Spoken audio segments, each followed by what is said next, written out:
大家好，我是爱说真话的 Tiger。2023年末旗舰手机大战即将拉开帷幕。vivo 品牌战略总经理贾敬东在最新的工作记录中透露 ，vivo X100 系列即将问世，计划在杭州亚运会后发布，并将被定位为满分旗舰。多家科技媒体爆料 ，X100 系列的确切发布日期预计在11月初。作为 vivo 的旗舰系列，去年推出的 X90 系列以卓越的性价比获得了赞誉，也在 4K 以上智能手机市场表现出色，为 vivo 在影像领域奠定了坚实基础。这些因素使人们对 X100 系列的下一代机型寄予厚望 ，vivo 敢将其定位为满分旗舰。那么 X100 系列究竟有哪些引人瞩目的特点呢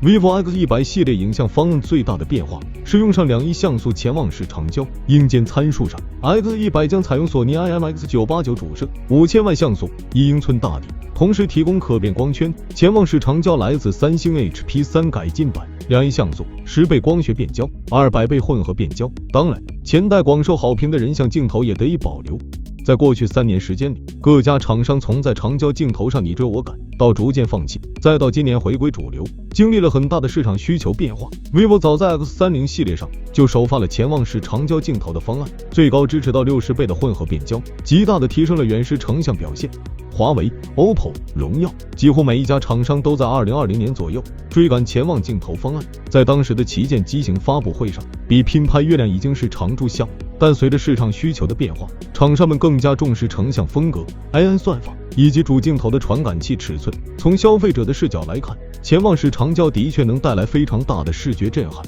但这些远视成像拍出来的照片大多数都只停留在能看见的层面，观感并不算太好。于是以 OPPO 为首的厂商率先抛弃了这样吃力不讨好的影像方案。到了2023年，硬件上的进步为潜望式镜头带来了更多可能性，比如说传感器尺寸增大，是 OPPO 在 Find X6 上开发了夜间长焦人像 AI 算法的处理能力提升，让荣耀在 Magic 5上加入了长焦运动鹰眼抓拍。 vivo X100 系列潜望式镜头下重注，将长焦镜头的像素提升至2亿，配合 vivo 自研的 V3 影像芯片，应该能开发出不少有趣的玩法。值得注意的是 X100 系列选用的三星 HP3 传感器，硬件规格并不是很亮眼， 1.4英寸0.56微米像素尺寸，与当前主流的大底方案有不小的差距。但不得不说，手机影像并不是一个孤军奋战的功能，除了传感器的硬实力之外， AI 算法优化、ISP 影调风格，每一项都影响其实际表现。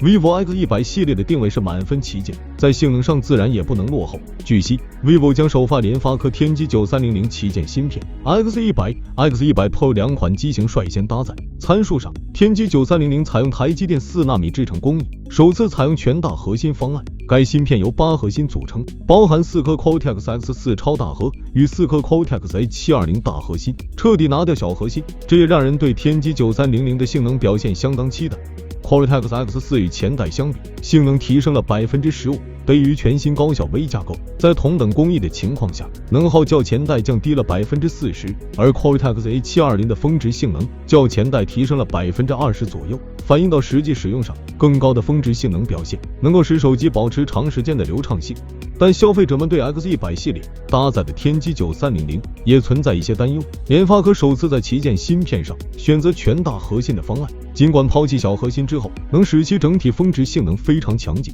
但没有小核心参与到日常应用的处理工作中，可能会导致手机长时间处于高能耗的状况，续航能力大幅减弱。不过全大核心方案在移动平台里也不算特别罕见，例如苹果其 A 系列芯片一直都没有小核心参与，但其功耗控制的表现也相当不错。根据数码博主数码闲聊站透露，联发科天玑9300的 Immortalis G720 GPU 有效算力提升明显，在日常使用中功耗控制得当，直面参数甚至优于前代产品。此外 vivo 与联发科合作已久，自 X70 系列以来，几乎每一代都首发天玑旗舰芯片。坊间也一直流传着一句话，天玑调教看 vivo， 足以见得双方合作的成功案例深入人心。这样看来，在天玑9300的加持下，或许能让 vivo X100 系列成为2023年末最具竞争力的一款机型，延续 X90 系列的销量神话。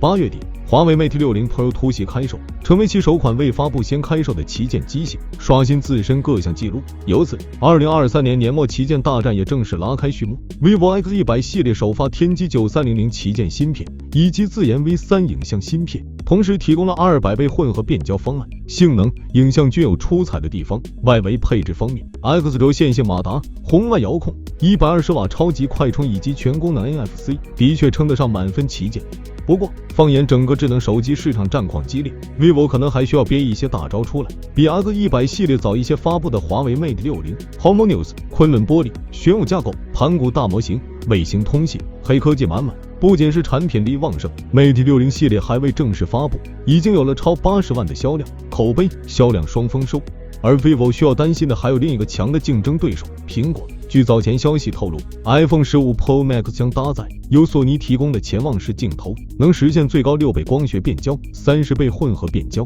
虽然这样的纸面参数在 Android 阵营中已经算是小儿科，但也不能否认苹果的创新能吸引到一大批消费者关注。从定价上看 ，vivo X100系列标准款机型大致还是会坐落在4000元价位上，与前面提到的华为 Mate 60系列、iPhone 15 Pro Max 都没法形成正面竞争。那么 X100 最大的对手或许是小米14，小米14大概率会在双11购物节之前发布，与 vivo X100系列的发布时间相当接近。不同的是，小米14首发骁龙8 Gen 3移动平台，延续小尺寸设计，同时还有钛合金边框加持。可以说，小米14同样也是一款定位均衡的旗舰机型。但从小米14和 vivo X100 目前爆出的信息来看，后者的影像实力明显更强，且外围配置也更加均衡。但发布会还未开，或许双方都憋了很多惊喜，而这些谜只能等到发布会到来才能被正式揭晓。vivo 自 X70 系列以来，逐渐找到了发展的正确方向，不断攀升的产品力也在后续几代产品的销量中得以体现。X80 系列首发脱销 ，X90 系列夺下 4K 价位销量冠军。至于 X100 系列会不会是 vivo 厚积薄发的一次里程碑式佳作，还需静候佳音。欢迎在评论区留言，想了解更多数码资讯，记得关注我们的频道，我们下期再见。